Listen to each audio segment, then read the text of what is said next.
నమస్కారం నాటివి న్యూస్ వార్తలకు స్వాగతం. ముందుగా వార్తలోని ముఖ్యాంశాలు. విధి నిర్వహణలో మృతి చెందిన కుటుంబాలకు బీమా చెక్కులు అందజేత.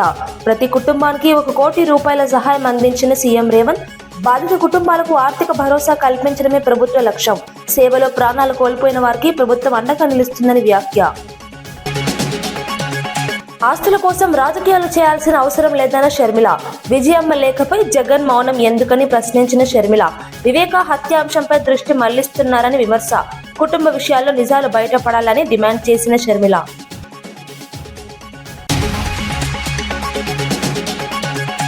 ప్రతి నియోజకవర్గంలో ఇంటిగ్రేటెడ్ స్కూల్స్ ఏర్పాటు దయాకర్.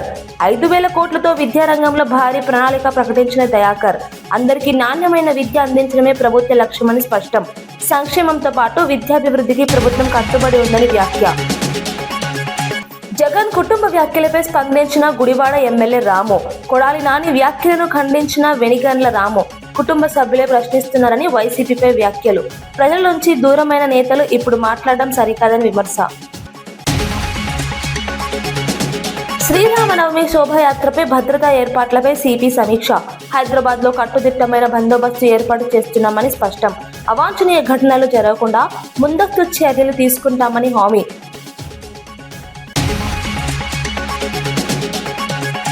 ఏపీ కాంగ్రెస్ అధ్యక్షురాలు వైఎస్ షర్మిల తీవ్ర వ్యాఖ్యలు చేశారు. ఆస్తుల కోసం రాజకీయాలు చేయాల్సిన అవసరం తనకు లేదని స్పష్టం చేశారు. విజయమ్మ లేఖ నిజం కాకపోతే జగన్ ఎందుకు మౌనంగా ఉన్నారని ప్రశ్నించారు. వివేక హత్యను గుండెపోటుగా చూపించింది అవినాష్ రెడ్డి కాదా అని నిలదీశారు. తాను హత్యపై మాట్లాడితే వైసీపీ నేతలు ఆస్తుల విషయాన్ని ప్రస్తావిస్తున్నారని విమర్శించారు. అసలు విషయాల నుంచి దృష్టి మళ్లించే ప్రయత్నం జరుగుతోందని ఆరోపించారు. కుటుంబ వ్యవహారాలపై నిజాలు బయటకు రావాల్సిన అవసరం ఉందని అన్నారు. ప్రజలకు నిజం తెలియాలని తాను మాట్లాడుతున్నానని తెలిపారు. ఈ వ్యాఖ్యలు ఏపీ రాజకీయాల్లో తీవ్ర చర్చకు దారితీశాయి. వైసీపీ నుంచి ఎలా స్పందన వస్తుందో ఆసక్తి నెలకొంది. నాది కాదు అని విజయమ్మ మీడియాకు చెప్పే అవకాశం లేదా? విజయమ్మకి చెప్పలేరా?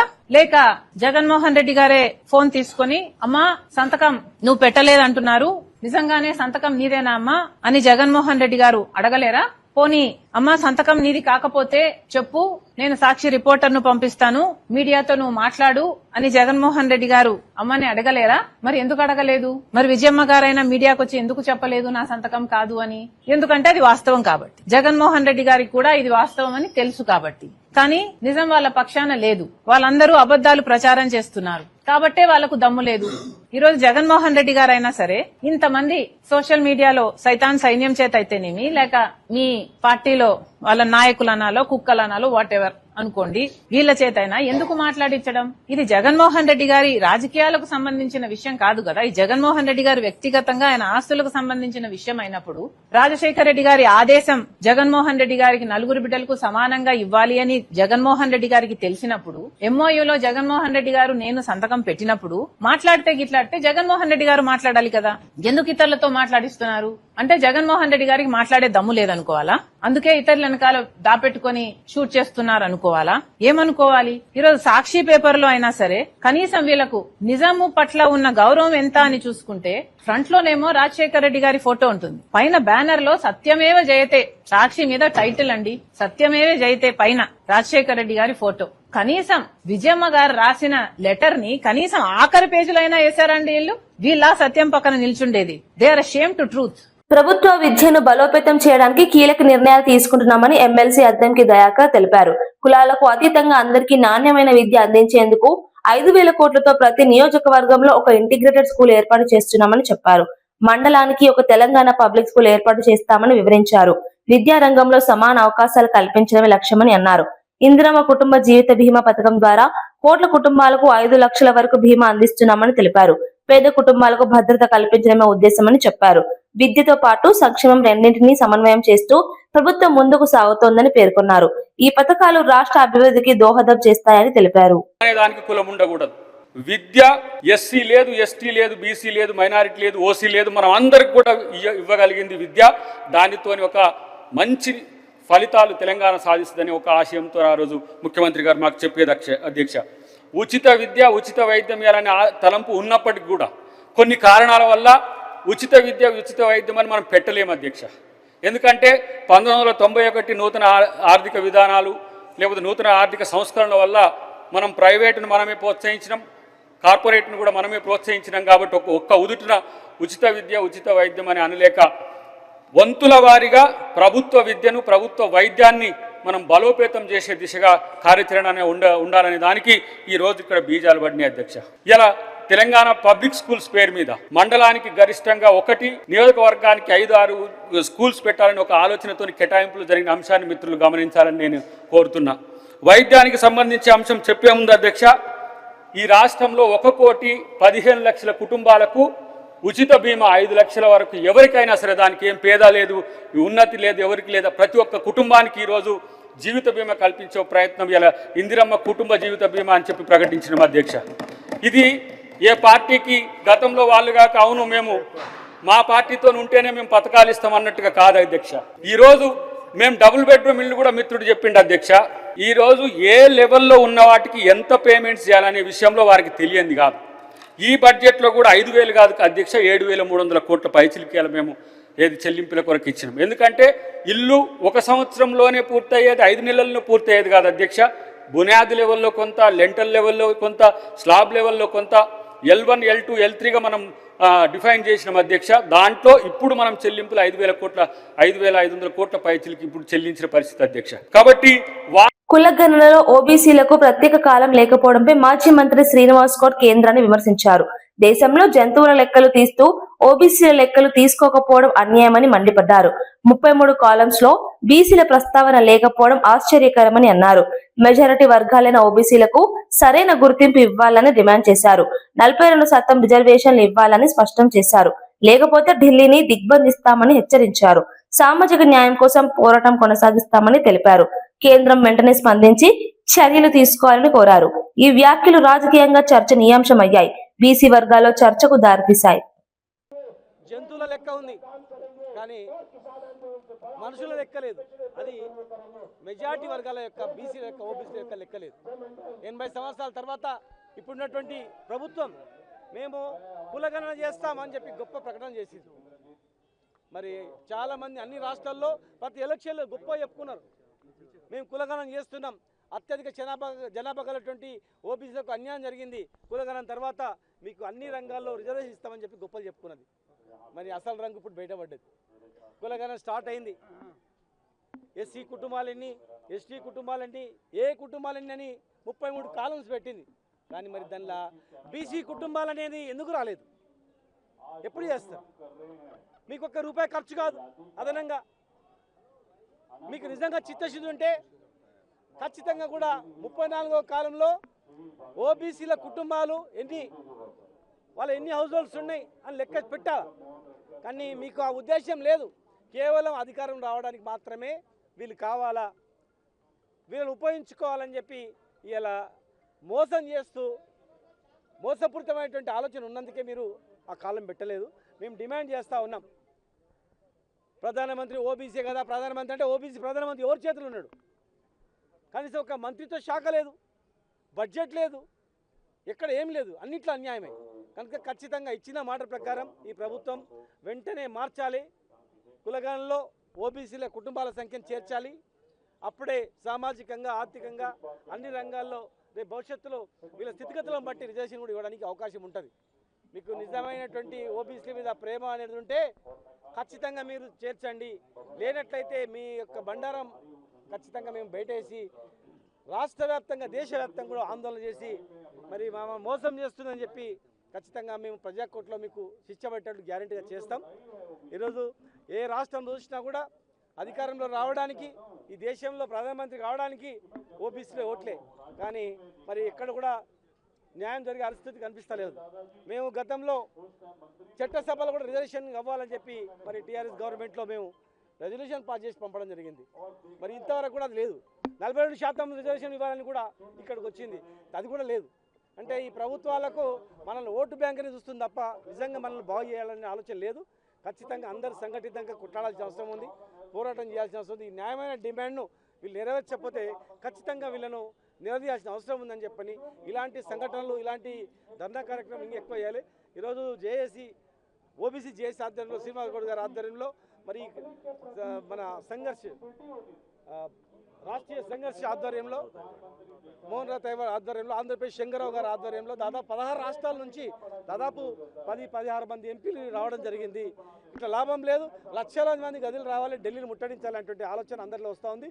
ఇది చేయకపోతే మాత్రం అన్ని రాష్ట్రాల నుంచి లక్షలాది మంది వచ్చి ఢిల్లీని దిగ్బంధం చేస్తాం, ఖచ్చితంగా మెడలు వస్తామని చెప్పి కూడా మేము హెచ్చరిస్తా ఉన్నాం.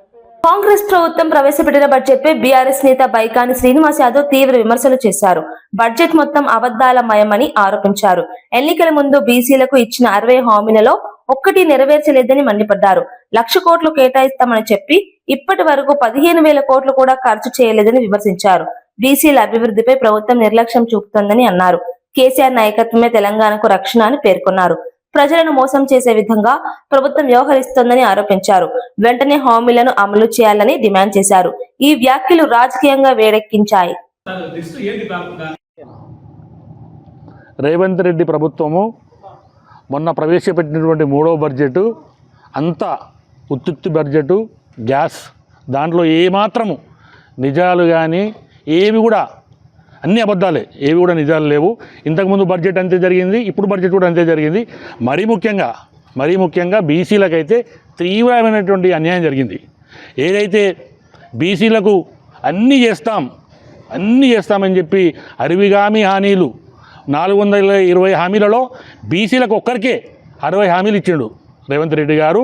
పిసిసి అధ్యక్షుడిగా బట్టి విక్రమార్క గారు అందరూ పాదయాత్రలు చేసి అల్లి బుల్లి మాటలు చెప్పి 60 హామీలు ఇచ్చి దానిలో ఏ ఒక్క హామీ కూడా నెరవేర్చలేదు ఈ రోజు వరకు కూడా. నేను ఒకటే చెప్తున్నా రేవంత్ రెడ్డి ప్రభుత్వానికి, గడిచిన 3 బడ్జెట్లు అయినాయి కదా ఇప్పటికీ, బీసీల మీద మీకు ఎంత ప్రేమ ఉంది మీ బడ్జెట్ ద్వారానే తెలుస్తుంది.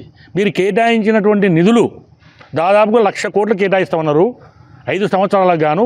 ఇప్పటికి మీరు కేటాయించింది ఎంత ఒక్కసారి మీరు మీ బడ్జెట్ని చూసుకోవాలి. కేటాయించింది ఒక ఎత్తు, దాంట్లో ఖర్చు పెట్టింది శ్రీరామనవమి వేడుకల నేపథ్యంలో హైదరాబాద్ లో భద్రతా ఏర్పాట్లపై సిపి సజ్జనార్ సమీక్ష నిర్వహించారు. ఈ నెల 27న జరిగే శోభయాత్రకు పకడ్బందీ ఏర్పాట్లు చేస్తున్నామని తెలిపారు. జిహెచ్ఎంసీ కమిషనర్ ట్రాఫిక్ అధికారులతో కలిసి బందోబస్తు చర్యలను పరిశీలించారు. అవాంఛనీయ ఘటనలు జరగకుండా ముందస్తు జాగ్రత్తలు తీసుకుంటున్నామని చెప్పారు. ఆర్గనైజర్లు పోలీసులకు సహకరించాలని విజ్ఞప్తి చేశారు.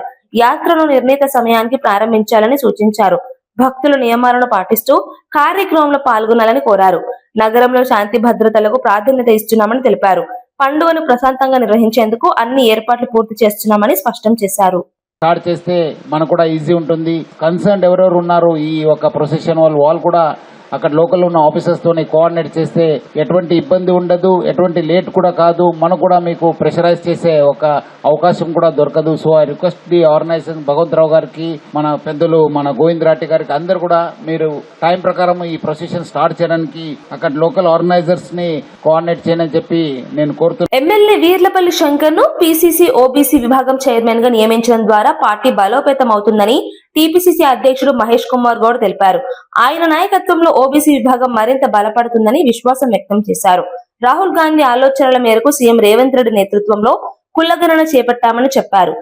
ఒక పద్ధతి ప్రకారం ఒక డిసిప్లిన్ గా వారి కార్యక్రమాలు చేస్తారు. నియోజకవర్గానికి నేను అర్ధరాత్రి 11 గంటలకు ఫోన్ చేసి పొద్దున 9 గంటలకు మీటింగ్ కావాలంటే 5,000తో మీటింగ్ పెట్టే కెపాసిటీ ఉన్నటువంటి శంకర్ గారిని ఓబీసీ డిపార్ట్మెంట్ చైర్మన్ చేస్తే ఇది బలోపేతం అవుతుందని, తద్వారా కాంగ్రెస్ పార్టీకి బలం చేకూరుతున్న ఒక ఏకైక ఉద్దేశంతోనే శంకరన్న గారిని వాళ్ళ పిసిసి ఓబీసీ డిపార్ట్మెంట్ చైర్మన్ గా చేసినారు. నాకు ఆశ ఉంది, తప్పకుండా శంకరన్న నేతృత్వంలో ఓబీసీ డిపార్ట్మెంట్ బలపడి వచ్చే ఎన్నికల నాటికి మీ నేతృత్వంలో అత్యధిక సీట్లు బీసీలకు ఇప్పించుకొని 100 సీట్లు తగ్గకుండా కాంగ్రెస్ పార్టీ గెలుచుకొని మళ్ళీ అధికారంలోకి వస్తుంది.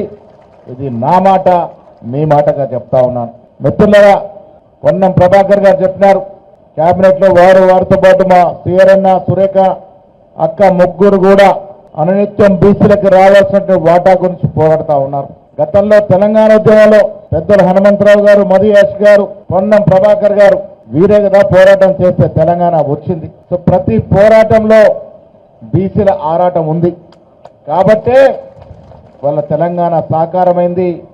మా సిఆర్ఎన్ చెప్పినట్టుగా మొన్నటి ఎన్నికల్లో బీసీలు గనక కాంగ్రెస్ కి మద్దతు పలకుండా ఉంటే మనం అధికారంలోకి వచ్చే అవకాశమే లేకుండే. బీసీలు ఏకమైనరు కారణం రాహుల్ గాంధీ గారు ఎంచుకున్నటువంటి బాట. బీసీలు ఎందుకు ఏకమయ్యారు? రాహుల్ గాంధీ గారు ఈ దేశంలో భారత్ జోడో యాత్ర చేసి ఈ దేశాన్ని భౌగోళికంగా కాకుండా సాంఘిక పరంగా స్థానిక స్థితులగతుల పరంగా చదవగలిగినాడు కాబట్టే జిస్కి జితని ఆబాది ఉనికి ఉతిని బాగేదన నినాదం తీసుకొచ్చినాడు. అది వాళ్ళ నినాదం కాదు, ఉద్యమంగా మారింది. యావత్ దేశంలో బీసీల మూమెంట్ గా మారింది కాబట్టే ఇవాళ దేశమంతా కూడా బీసీ ఆకర్షణ జరుగుతా ఉంది. ఇవాళ అభినందిస్తా ఉన్నాను రాష్ట్ర ముఖ్యమంత్రి రేవంత్ రెడ్డి గారిని. రాహుల్ గాంధీ ఆకాంక్షని పరిపూర్ణంగా నెరవేరుస్తూ దాదాపు 95 ఏళ్ల తర్వాత ఆనాడు బ్రిటిష్ వారు చేస్తే కుల సర్వే, 95 ఏళ్ల తర్వాత ఈ దేశంలో ఏదైనా ప్రభుత్వం కుల సర్వే చేసింది అంటే అది తెలంగాణ ప్రభుత్వం రేవంత్ రెడ్డి గారి నేతృత్వంలో కుల సర్వే చేయడమే కాకుండా ఒక అఫీషియల్ డాక్యుమెంట్ ఇవ్వగలిగినాం. ఈ రాష్ట్రంలో బీసీలు 57% ఉన్నారని ఒక అధికారిక ప్రకటన చేయగలిగినాం. ఇది హక్కుగా మనకు వచ్చింది. మిత్రులారా, కాంగ్రెస్ పార్టీ మాట కట్టుబడి ఉండి బీసీలకు 42%, ఇందాక పితృ ప్రభాకర్ చెప్పినట్టుగా నేను వర్కింగ్ ప్రెసిడెంట్ గా ఆనాడు నేనే బీసీ డిక్లరేషన్ ప్రవేశపెట్టినాను. 42% స్థానిక సంస్థల్లో ఇస్తామని చెప్పాం. దానికి అదనంగా విద్యా ఉపాధులు కూడా 42% ఇస్తూ అసెంబ్లీలో చట్టం చేశాం. బీజేపీ నాయకులు మద్దతు ఇచ్చినారు, టీఆర్ఎస్ వాళ్ళు సపోర్ట్ చేసినారు, ఓటేసినారు. కృష్ణా జిల్లా గుడివాడలో ఎమ్మెల్యే వెనిగండ్ల రాము కీలక వ్యాఖ్యలు చేశారు. మాజీ మంత్రి కొడాలి నాని వ్యాఖ్యలను ఖండిస్తూ స్పందించారు. జగన్ కుటుంబ సభ్యులే ఆయన చేసిన అన్యాయాన్ని ప్రశ్నిస్తున్నారని అన్నారు. వైసీపీ నేతలు ముందుగా వారికి సమాధానం చెప్పాలని సూచించారు. ప్రజలకు దూరమై 21 నెలలుగా కనిపించని కొడాలి నాని ఇప్పుడు ఎలా రాజకీయ వ్యాఖ్యలు చేస్తున్నాడని ప్రశ్నించారు. ప్రజల అభిప్రాయం తెలుసుకోకుండా వ్యాఖ్యలు చేయడం సరికాదని అన్నారు. రాష్ట్ర రాజకీయాల్లో వైసీపీ పరిస్థితిపై ఈ వ్యాఖ్యలు చర్చకు దారితీశాయి. ప్రజలు నిజాలను గుర్తించాలి. చెబుతూ ఉంటారు మరి అంతా బాగుంది, అంతా బాగుంది, అంతా బాగుందని చెప్పి కళ్ళకి అంటూ ఉంటారు చూసారా. ఆ కళల్లో వచ్చేసి అన్నీ చెప్పుకుంటూ వచ్చి తీసుకుని వస్తున్నారు. కానీ ఏ ప్రజలతో మాట్లాడాడు ఆయన? ఎవరితో కలిశాడు? ఏ తుఫాన్ వచ్చినప్పుడు ఉన్నాడు? ప్రజలు ఏ కష్టంలో వచ్చినప్పుడు ఉన్నాడు? ఏ రకంగా తెలిసొద్దు దానికి? మీరు ప్రజలు ఏమనుకుంటున్నారనేది పక్కన పెడితే ప్రజలు ఏమనుకుంటున్నారనేది ఈయనకాడ తెలుస్తుంది అనేది నా క్వశ్చన్. ఎప్పుడన్నా కలిస్తే కదా. ఆయన ఎప్పుడో మర్చిపోయారు ప్రజలు. మళ్ళీ సీటు కోసం ఏదో చెప్తూ ఉంటారు. అది అవకాశమే లేదు. ఓకే, క్లియర్గా చెప్తున్నా. ఇప్పుడు రోజుకొచ్చి కొంతమందిని కలుపుతారా, 10 మందిని కలుపుతారా, ఐదుగురిని కలుపుతారా, చెబుతారా అని తింటారు. ఇంతకుముందు ఆయన 20 ఏళ్ళు ఎమ్మెల్యేగా ఉన్నాడు కాబట్టి ఓకే, ప్రజలు ఏమనుకున్నారంటే ఆయనకు అంతా తెలిసేమో అనే ఉద్దేశంతో ఉన్నారు. నిజానికి ఏమీ తెలియకుండా ఇట్లాంటి మాటలే అప్పుడు చెప్పింది. బేసిక్గా ఎవరితో కలిసే పని లేదు దీంట్లోంచి. అవన్నీ తప్పని మొన్న 24 ప్రూవ్ అయిపోయింది. ఆయనకి అంత సత్తా లేదు, ఈయనకేం విషయం లేదు అనే మ్యాటర్. మళ్ళీ ఇప్పుడు కూడా మనం ఆయన గురించి మాట్లాడుకుంటాం అనేది దండగా. ఇంకోసారి అలా వచ్చినప్పుడల్లా చెబుతూనే ఉంటాడు. ఆయన అడగగానే నన్ను అడుగుతారు క్వశ్చన్లో దండకి. ఎందుకు మాట్లాడతాడో ఆయనకి తెలియదు. ఇది ఏమన్నా ప్రజల సమస్య ఇది. ఈ విషయం మీద ప్రజలు ఎలా అనుకుంటున్నారు? ఓకే, ఆయన ఎవరితో మాట్లాడాడు, ఎంతమంది చెప్పారు చెప్పమనండి, నేను మాట్లాడు. తండ్రి చనిపోతే కూతుర్లకి కొడుకులకి ఆస్తి పంచుతారు, కానీ తన సొంత ఆస్తిని కూడా జగన్మోహన్ రెడ్డి చెల్లెలకి పంచారు. అలాంటి వాటిపైన కూటమి నాయకులు విమర్శలు చేస్తున్నారని చెప్పి కూటమి నాయకులు కాదండి చేస్తుంది, విమర్శలు చేస్తుంది సొంత చెల్లి. బేసిక్గా మేము వింటున్నాం అంతే.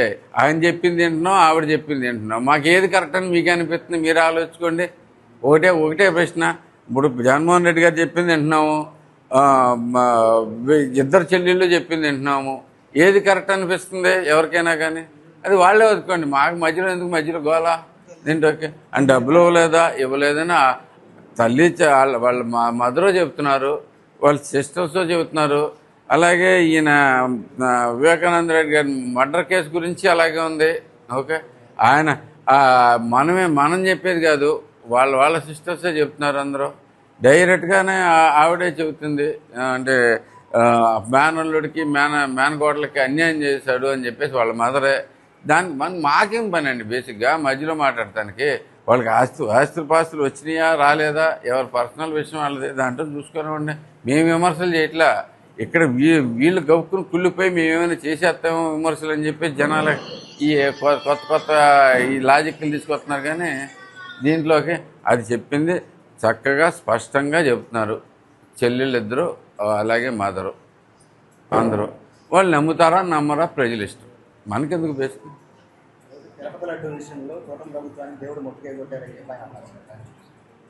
ఏ రకంగా మొట్టకాయ కొట్టారు? ఏ రకంగా ముట్టిగా కొట్టారు దీంట్లోకి? ఇది Tirupati laddu very clearly proven case దాంట్లో. ఓకే, అంటే ఇప్పుడు విషయం ఏంటంటే దీంట్లోకి ఈ మాట్లాడే వాళ్ళందరూ చెబుతున్నారు కదా, ఈయనే కదా, మీకు గుర్తుందా లేదా, రాముడు తలకాయ తీసేస్తే వద్దు, కొత్త విగ్రహం పెడతాం.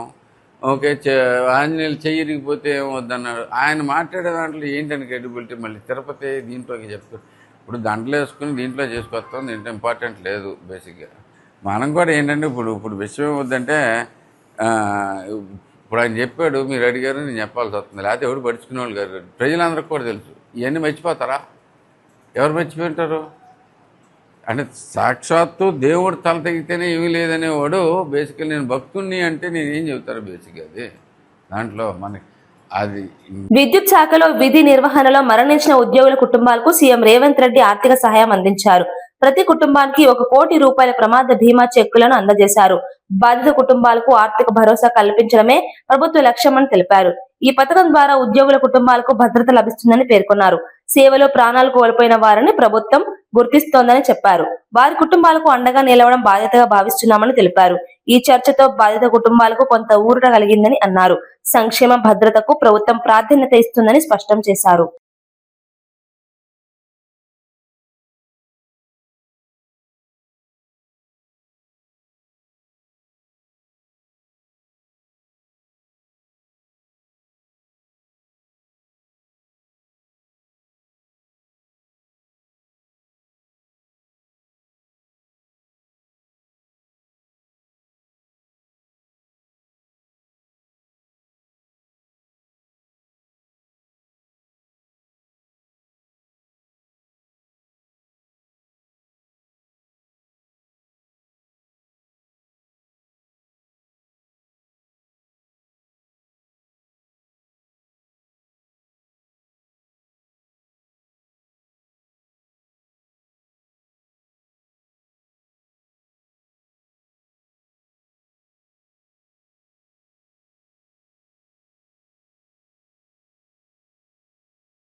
సికింద్రాబాద్ రైల్వే స్టేషన్ లో డ్రగ్స్ రవాణాపై పోలీసులు దాడులు నిర్వహించారు.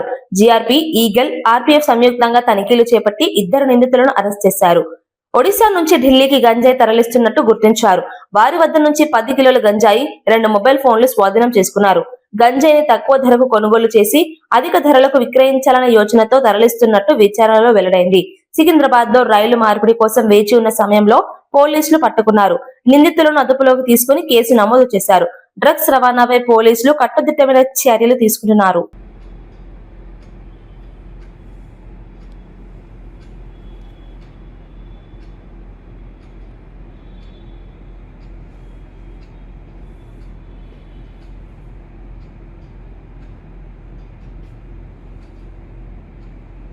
మెదక్ జిల్లా చేగుంటలో విద్యార్థులు కళాశాల యాజమాన్యంపై ఫిర్యాదు చేశారు. శ్రీ సాధన డిగ్రీ కళాశాలలో చదివిన 11 మంది విద్యార్థులకు ఒరిజినల్ మెమోలు ఇవ్వడం లేదని ఆరోపించారు. స్కాలర్షిప్ మాత్రమే తీసుకుంటున్నామని చెప్పి చేర్చుకొని ఇప్పుడు ఫీజులు చెల్లిస్తేనే సర్టిఫికేట్లు ఇస్తామని ఇబ్బంది పెడుతున్నారని తెలిపారు. డిగ్రీ పూర్తి అయి ఏడాదైనా మెమోలు ఇవ్వకపోవడంతో ఉన్నత చదువులు, ఉద్యోగ అవకాశాలు కోల్పోతున్నామని ఆవేదన వ్యక్తం చేశారు. పలుమార్లు అడిగిన యాజమాన్యం స్పందించడం లేదని అన్నారు. అధికారులు జోక్యం చేసుకుని తమకు న్యాయం చేయాలని డిమాండ్ చేశారు. ఈ ఘటనపై చర్యలు తీసుకోవాలని కోరుతున్నారు. మాకు గాని ఎలాంటి న్యాయం లేదు. మన న్యాయం జరిపించాలని, న్యాయం కావాలని మేము కోరుకుంటున్నాం. ఏం కాలేజ్ లేదా తీసేసిండు. వేరే కాలేజీకి సర్టిఫికెట్లు వేరే కాలేజీకి ఇచ్చిండు, పంపించేసి వాళ్ళు ఏమంటారు అంటే మీరు పైసలు వాళ్ళు ఏమంటారు అంటే ఇన్ఛార్జ్ మీరు డబ్బులు కట్టేసి 30,000 రూపీస్ మీరు డబ్బులు కట్టేసి మీ సర్టిఫికెట్లు మీరు తీసుకొని ఏ కాలేజ్ పంపించి నారాయణ మెమోరియల్ చేగుంట అమ్మ నర్సింగ్ చేగుంటకి అక్కడ ఎంత కట్టాలి 1000 ఇవ్వాలని వాళ్ళు డిమాండ్ చేస్తున్నారు మా దగ్గర. ప్రతి ఒక్క విద్యార్థి దగ్గర ప్రతి ఒక్క వీళ్ళు డిగ్రీ కంప్లీట్ అయిపోయింది. అయితే వీళ్ళు గౌట్ కాలేజీని చేసారు 10th నుంచి ఇంటర్ వరకు గౌట్ కాలేజు, తర్వాత డిగ్రీ 3 సంవత్సరాలు పూర్తి చేసిరు వాళ్ళు. అవి సర్టిఫికెట్లు మా దగ్గర లేవని చెప్తున్నారు ఇన్ఛార్జ్ మేడం. మళ్ళీ నారాయణ ఇక్కడ నార్సింగ్లో నారాయణ కాలేజీలోకి మేము అక్కడ పంపించినామని చెప్పి వాళ్ళు మాట్లాడితే అక్కడ పోతే మాకు రెస్పాన్స్ అక్కడ లేదు, ఇక్కడ లేదు. ఎంతమంది టోటల్ విద్యార్థులు? టోటల్ 21-22 దాకా. నెల్లూరు జిల్లా ఉదయగిరిలో మండల ప్రజా పరిషత్ నూతన కార్యాలయాన్ని ప్రారంభించారు. MLA Kakarla Suresh, ZP chairperson Anam Arunamma కలిసి ఈ భవనాన్ని ప్రారంభించారు. సుమారు 83 లక్షల రూపాయల వ్యయంతో నిర్మించిన ఈ కార్యాలయం ఆధునిక సదుపాయాలతో రూపొందించబడింది. మండల అభివృద్ధి పనులకు ఇది కేంద్రంగా మారుతుందని తెలిపారు. కార్యాలయాలు సక్రమంగా ఉంటే పరిపాలన కూడా పారదర్శకంగా జరుగుతుందని అన్నారు. ప్రజలకు మెరుగైన సేవలు అందించడమే లక్ష్యమని పేర్కొన్నారు. ఈ కార్యక్రమంలో స్థానిక నాయకులు, అధికారులు పాల్గొన్నారు. మండల అభివృద్ధికి ఇది కీలక అడుగుగా భావిస్తున్నారు.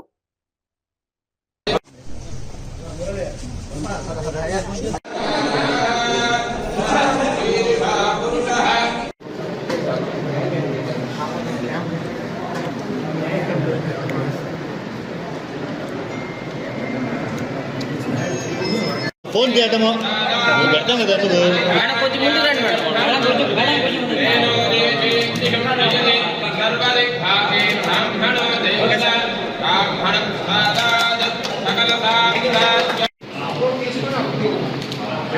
భయపెట్టే చేశాను సార్. లాస్ట్ కాలం నేను ఒకసారి చూసేది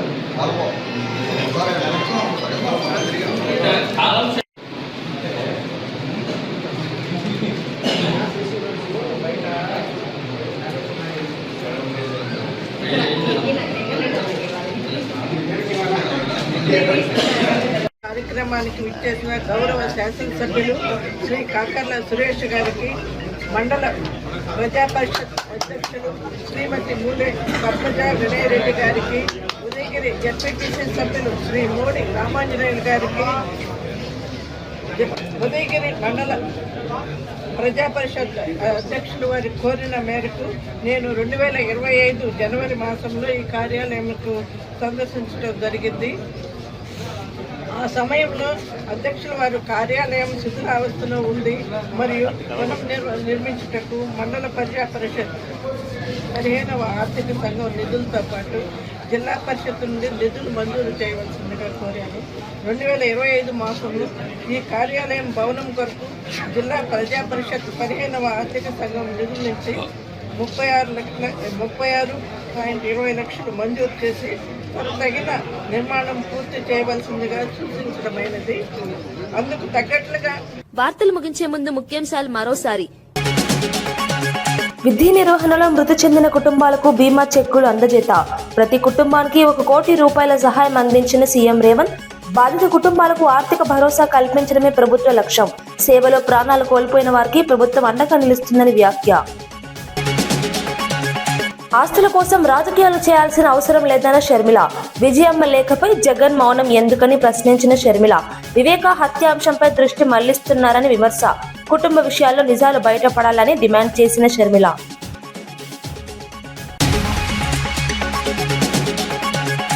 ప్రతి నియోజకవర్గంలో ఇంటిగ్రేటెడ్ స్కూల్స్ ఏర్పాటు దయాకర్. 5,000 కోట్లతో విద్యారంగంలో భారీ ప్రణాళిక ప్రకటించిన దయాకర్. అందరికీ నాణ్యమైన విద్య అందించడమే ప్రభుత్వ లక్ష్యమని స్పష్టం. సంక్షేమంతో పాటు విద్యాభివృద్ధికి ప్రభుత్వం కట్టుబడి ఉందని వ్యాఖ్య. జగన్ కుటుంబ వ్యాఖ్యలపై స్పందించిన గుడివాడ ఎమ్మెల్యే రాము. కొడాలి నాని వ్యాఖ్యలను ఖండించిన వెనిగండ్ల రాము. కుటుంబ సభ్యులే ప్రశ్నిస్తున్నారని వైసీపీపై వ్యాఖ్యలు. ప్రజల నుంచి దూరమైన నేతలు ఇప్పుడు మాట్లాడడం సరికాదని విమర్శ. శ్రీరామనవమి శోభాయాత్రపై భద్రతా ఏర్పాట్లపై సిపి సమీక్ష. హైదరాబాద్ లో కట్టుదిట్టమైన బందోబస్తు ఏర్పాటు చేస్తున్నామని స్పష్టం. అవాంఛనీయ ఘటనలు జరగకుండా ముందస్తు చర్యలు తీసుకుంటామని హామీ. ఇవి ఈనాటి వార్తా విశేషాలు. మరో బులెటిన్లో మళ్ళీ కలుద్దాం. నమస్కారం.